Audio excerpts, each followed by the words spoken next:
Good afternoon. Today we will be presenting on the Hindu culture. My name is Aaliyah Wynn. I will be covering communication, family roles and organization, bioculture, ecology, and spirituality. Good afternoon, my name is Lexis White, and I'll be covering nutrition, pregnancy and childbearing rituals, death rituals, and health practices.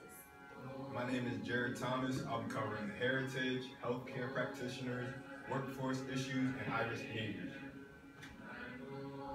A little bit about the heritage of Hindu culture. Its country of origin is India, and the main inhabitants are in India and Nepal today, but it has adherents worldwide on each continent with 900 million adherents worldwide. The main occupation of the Hindu culture in India comes from agriculture. According to BBC News, 80% of the Indians live directly or indirectly from agriculture and attend temples almost every day. For the Hindu economic and political philosophy, it's based on the caste system, which is the social organization of India. The caste system derived from the Aryan migration thesis, which arose BC time, and the Aryans invaded the Indus Valley area, and they conquered the indigenous tribes there. Once there, they began writing the Vedas, which are the main religious texts. So from the Aryan invasion, the economic periods of India arose. During the first period, which was the epic period, followed the Vedic period. So the Aryans came in and wrote a bunch of books, the Vedas, the epics, and the Puras. And when they published these, that's what the people in the society would read, and it formed their economic philosophy. This lasted from 1500 to 500 BCE. Following that was 500 to 1500, and this was the medieval period. During this period, you can see the temples that were being built. During this time, the people in India made centers of donations and where they would bring all their offerings, and they began constructing elaborate temples which formed different cities in India. The pre-modern period followed, which took place with the Muslim invasion. In 1200 CE, the Mughal Empire arose after Akbar was a liberal empire and invaded India. During this time, he allowed Hindus to practice freely. However, his grandson began destroying many temples. Following this period, the British invaded India. In this British invasion, many Hindus began to form a sense of nationalism and take pride in their Hinduism. Up here we have a picture of Gandhi's mentor. So this was one of the first Hindu Renaissance nationalist movements, and he started it. On the next, we have independent India, which followed the British leaving India and annexing it as an independent nation. Currently, the Hindus and the Islamic people are having some tension, and this picture shows the Hindus destroying one of the Islamic temples. Okay, before I start the cultural communication patterns, I'd like to enlighten you on the dominant language in Hindu is the Aryan language. Hindu has at least 13 different dialects, but Aryan is the most common language in India. When it comes to cultural communication patterns, their personal space, when greeting a person, it requires a great deal of space. When a casual greeting in Hindi is the most distant and shortest form of encounter, not everyone in Hindu is greeted. Some people that they consider impure would not be greeted. While greeting somebody, one would stand up, and the other should either touch the greeted one with the hands on their feet or in the Anjali gesture, what is bent down with hands like you're praying. Touch. Any display of public affection is prohibited and viewed as disrespectful in the eyes of their gods. Body language. Females must avoid eye contact and not initiate conversations in public. A loose side-to-side head nod means yes. Men don't shake hands or touch women in public unless it's westernized. Gender roles, just like any other culture, usually the man is the head of the household. Men usually come together to work with one another, exchange goods, offer and receive services, urban tasks such as building roads, temples, or bridges, and protect the community and pay dues. Women usually cook, share domestic responsibilities, worship their husbands like a god, and walk behind the husband and hold his belongings. For the kids, boys usually stay at home and get trained by their fathers, and girls are educated at home and get married at a young age. Usually children are not encouraged to be independent, they're usually more so school. Continuing with family roles, elders usually make the important decision and offer guidance to younger members.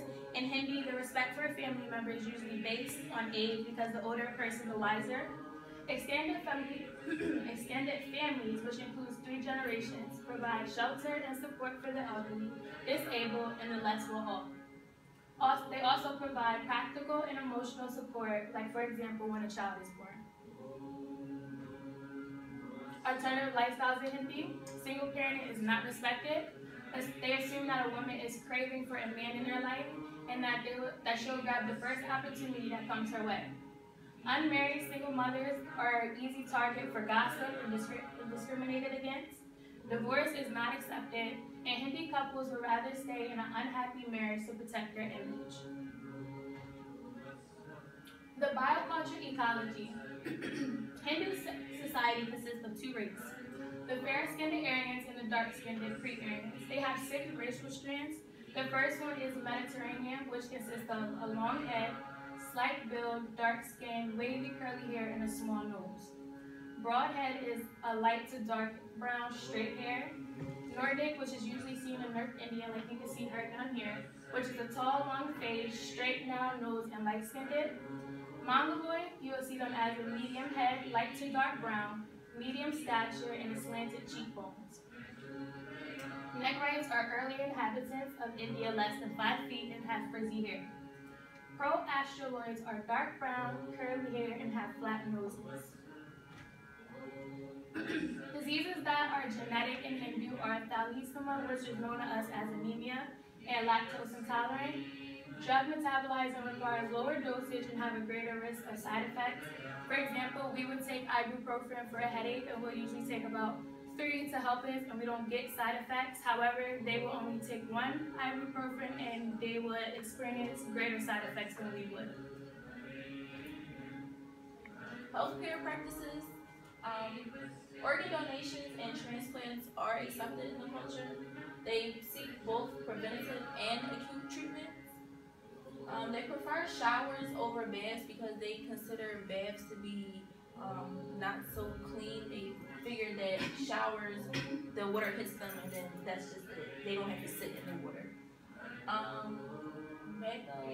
Religious stems back to the early Indian history from gods and goddesses, cause and effect relationship, and the modern transference is seen as Ayurvedic medicine. Women are considered impure while menstruating and following childbirth. Self-medicate by taking ritual baths and prayers. Preventative measures include brushing teeth and washing hands prior to eating because they usually eat with their hands, they don't eat with utensils. The evil eye is the cause of mental illness, and mental illness has stigma of bad karma from previous life. Self-rehabilitation, eating and drinking are performed with the left hand to ease the right hand tension. Pain is accepted and is a result of karma. It is not seen as a punishment, but rather seen as a natural consequence, and is seen as a way to progress spiritually. Hinduism encourages family members to take care of the sick with obligations to care for the sick and the elderly. Healthcare providers should take this into account when suggesting residential care. Along with the healthcare practitioners, we included the workforce issues, which breaks down the caste system, which we talked about a little bit earlier. In India, the caste system derived after the Aryans had invaded and deemed themselves higher. The word caste actually comes from the Latin word castus, which means unadulterated. So the Aryans had thought they were the pure race, and the races that were already there, or the indigenous tribes that were already there, they broke them down into 4 different groups. The Brahmins, which are the priests, the nobility, the Kshatriyas, which is the aristocracy, the Vaishyas, which are the merchants, and the Shudras, which are the servants, and then there's the casteless list. Also, in addition to the caste, they break them down by color, which is the Varnas, and this map shows just different dialects that are found throughout India, which can play a role in communication problems in the workforce. Also, the healthcare practitioners, they use some modern techniques such as psychotherapy, electroshock, and psychopharmacology, which has a hostile opposition in India.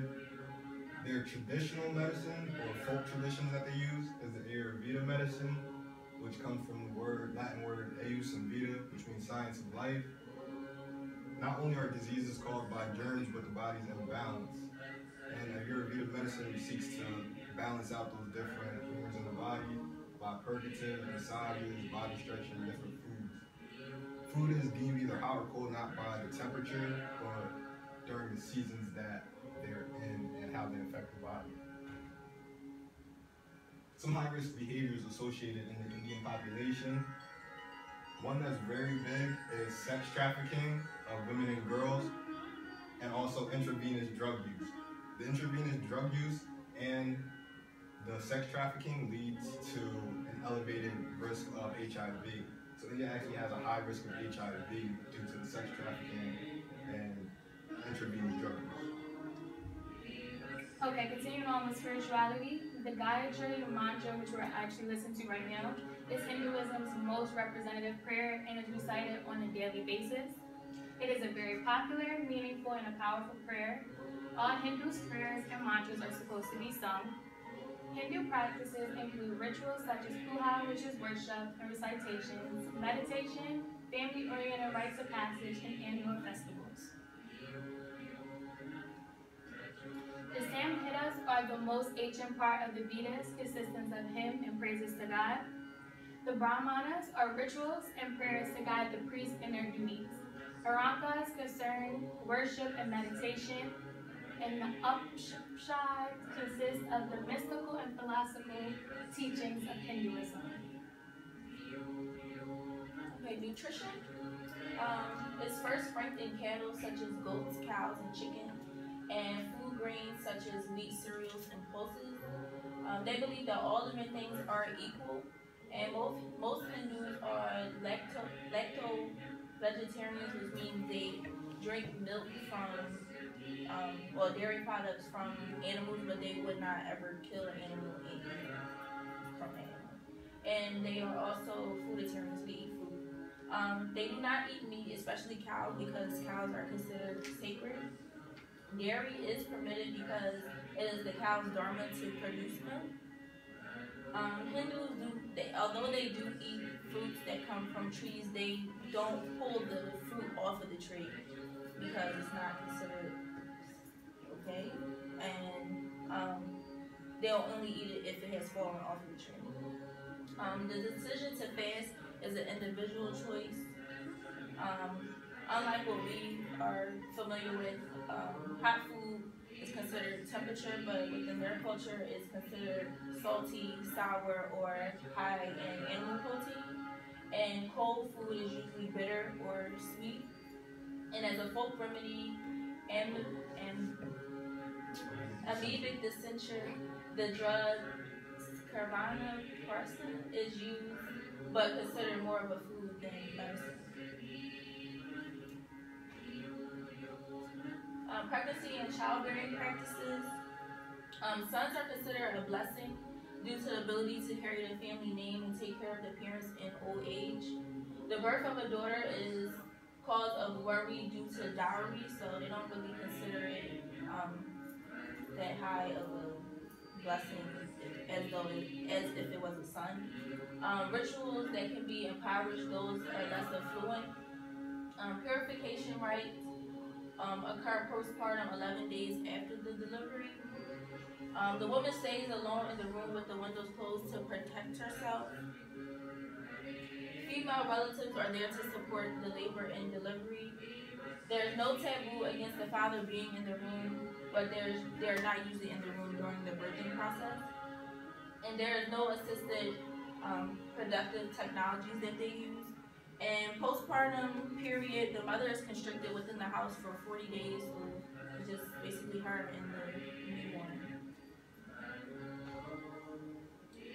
Death rituals.